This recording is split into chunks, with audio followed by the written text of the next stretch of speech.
don't know, just so much has changed. Yeah, it's mad. It's mad what happens when you're given so much time and opportunity to do nothing, and then just doing that.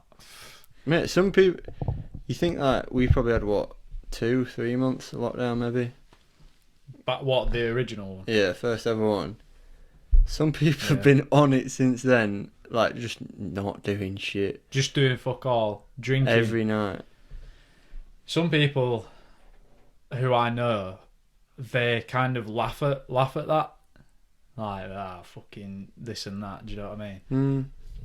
Talking about lockdown, like I've been getting paid to do fuck all and drink. It's like that's the scarier side, I think, of all of this.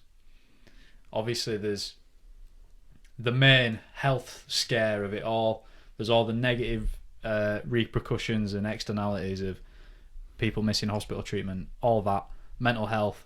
And then there's this part of it, and I don't really know how to describe it other than it's like that lard-ass mentality. Like, finally, I've had the opportunity to sit on my ass and do fuck all and get paid, get pissed, get fat, and die. Innit? There are people who are happy to do that, and fair enough, but that is not a way to live, and that is not a way to progress the human race, is it? Let's be honest. Anyway. But I mean, I think we obviously covered it in that big podcast. We talked about universal basic income. Yeah. When you give, like we said, when you give people so much time and freedom, they just don't know what the fuck to do. But then again, is that not just the system we've grown up in, where as soon as you've got a break, take advantage of it, just slack off, switch off. You get home from work, you switch off, take you 6 hours at home, sleep, back to work, switch off. Then that way you're always a consumer. You're never thinking about how to do anything else. And that's why, so it's quite interesting that the number one job that kids want to do, if I don't know where this survey came from, but I think it's a pretty well-known thing that the number one job kids say they want to do or want to be when they're older is a YouTuber. Why do you think that is? Because kids, I don't know, this is how I'd think about it maybe. Kids consume more YouTube content than they do anything else. So it's like you look up to your role models, but there's only a select few people who actually make it in YouTube. I mean, there's plenty of small fishers surviving off of YouTube and stuff like that. Yeah. But you think back to like, because I saw a lot of people in that like Twitter feed and stuff like that, because I'd seen that on Twitter, that big survey saying how many percentages wanted to do this and that. Yeah. And I went into that Twitter thing, and it's like, do you think 20 years ago people were saying they want to be doctors and stuff like this as kids? Because the thing you want to be as a kid is a bloody astronaut or a footballer or a race car driver. Yeah. You don't want to be a practical thing. Otherwise, you're literally just boring yourself to a job for the rest of your life. Like, just striving to have a job is just stupid unless you really like it that much. And these YouTubers and that have literally the freedom of not working and filming it, or creating and filming it. But the irony is, like, on that note, like the boomers, they'll look at that generation. I think, I looked at the generations, like what they're called, the other day actually. So we're Gen Z. No, Gen X. Yeah. Which is also called iGen, something like that, because of Apple and all that. Before us, I didn't look hard enough. I don't know. It doesn't mean anything. Don't mean anything. But what I was going to say is, I know this because I know people who have this opinion. It's like, oh yeah, kids will look at being YouTubers and they'll think, right, that looks fucking good, I'll do that. But that's not a job. It's not a job to do that. But end of the day, it is.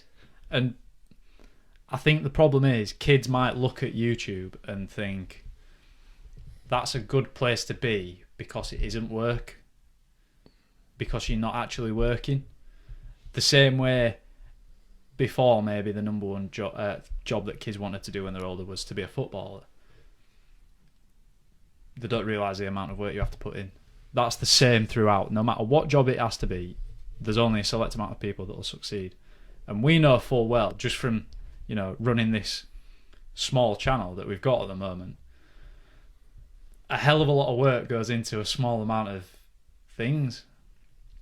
And there's so much that goes on that it's easy to, I don't know, it's easy to get stuck in dreamland and then be brought back down to earth when you've got to sit down and actually edit a podcast or edit a video or film something. But talking about accountability, this has kept me going so much in those times where it has been like, lockdown, you know, all that.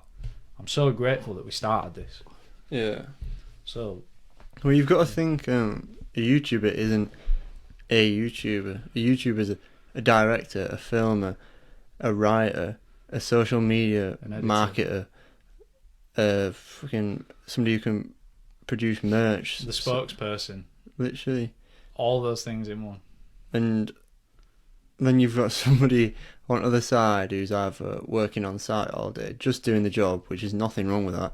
Just the fact is, a YouTuber requires a hell of a lot more work than manual labour might, or an office job might, because what you've got when you've got a job is you are a small cog in a big machine, whereas when you are a YouTuber, you are 15 cogs in the entire machine, and if one of them goes, it either gets subcontracted out to an editor or a filmer, or a company that you could work for and help you produce content. But then all of this is managed within the world of business, where you have to manage your own taxes and get your own accountants and stuff like that, and learn the workplace, which is probably the most like unfathomable workplace. Like, a YouTuber has no office, a YouTuber has no time schedule, a YouTuber has no confinements, no limits.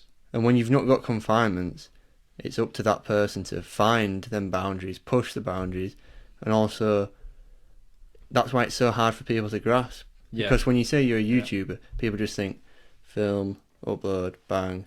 When it's so much more, because there aren't these boundaries where it's go do your 9 to 5, or it's imagine your kid being a YouTuber and you're like, what are you doing today? And it's like, oh well, I've just worked all last 3 weeks to backlog 2 months worth of videos. I can go on holiday now for 2 months because I've backlogged videos that are going to pay for it. That's like hearing that statistic. You can look at it you can look at it many different ways, but to look at it two ways. First of all, it could be a bit scary to think, fucking hell, is that what kids really want to do? They just want to sit and make YouTube videos. And you can also get caught up then in the, you know, those people on YouTube that aren't good. You know, those people, but obviously because it's media. There's people out there in the media who are not good role models, and there are people out there who are watching those people, looking at them like that. But you can also look at it like such a good thing, because there's a whole generation of kids who want to be their own boss, want to create, like actually create things, and inspire other people as well. Because in terms of being a YouTuber, like if those three things are the main benefits, I want in, because that's what it's about for me. That's a big part of it, though, isn't it? In terms of that, I think the one thing I was gonna try butt in on was the creativity side of it, where there's a reason there's these people sat there shouting at TV, pointing at TV, like, "Oh, do this, do that," because they're not creative. Yeah. Because they want to see something that somebody else does, so they don't have to. Because they're not creative, and when you've got a job that's in an office or whatever, you are so nullified to just do this, not explore your own thoughts. And I think we've talked about how this is such a good thing just because we're so creative with it, even though it's not like saying videos at best ever, but just in terms of like, we're exploring, mate, we're finding ourselves so much with this. We're finding what we love doing. I think, so if I sit there and I think about the things that I love, we've spoke about this before again, but obviously football, being with my mates, just creating things, playing music.